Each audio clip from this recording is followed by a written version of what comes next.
Hello friends, હું અલ્પાશા. અમે અત્યારે નખત્રાણાથી અરાઉન્ડ 120થી 125 જણા જીવ પિક્ચર જોવા આવ્યા હતા.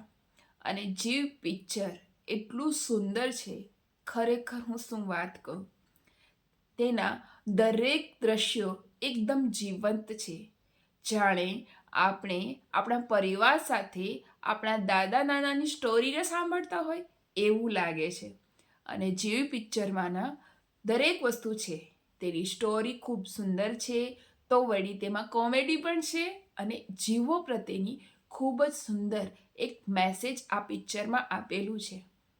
આપણે અત્યારના યુગમાં સફળતાના બહુ જલ્દી આપણે ક્રોસ કરી જઈએ છીએ, પણ સફળતા મળ્યા પછી આપણે આપણી સંપત્તિનો કેવી રીતે ઉપયોગ કરવો ને એનું સુંદર મજાનું મેસેજ આ જીવ પિક્ચરમાં આપેલું છે.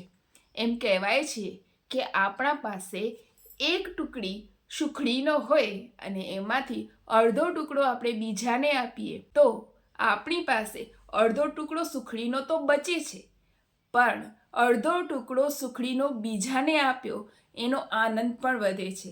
એટલે સુખડીના આખા ટુકડામાંથી અડધો બીજાને આપીએ ને તો ખાલી અડધો ટુકડો સુખડીનો નથી વધતો, પરંતુ સામેવાળાને અડધો ટુકડો સુખડીનો આપ્યો છે ને એનો અપાર આનંદ આવે છે. અને હા, એટલે જ એમ કહેવાય છે, જો તમારા જીવનમાં તમારા જીવનની જરૂરિયાત પૂરતું થાય તેનાથી વધારે સંપત્તિ હોય તો તેનો સદુપયોગ કેવી રીતે કરવો ને એ આ જીવમાં ખૂબ સુંદર રીતે દર્શાવવામાં આવ્યો છે. અને એટલે જ કહું છું કે તમે તમારા ફેમિલી સાથે, તમારા બાળકો સાથે, તમારા પડોશી સાથે અને તમારા મિત્ર વર્ગ સાથે ચોક્કસથી જીવ પિક્ચર જોવા જરૂરથી આવજો, કારણ કે એક વખત તો આ જોવા જેવો છે. અને જો તમે એક વખત આ ફિલ્મ જોઈ જશો ને તો ચોક્કસથી તમે બીજા 10 જણાને કહેશો કે તમે તમારા મિત્ર વર્ગ અને પરિવાર સાથે આ ફિલ્મ ચોક્કસ જોવા આવજો.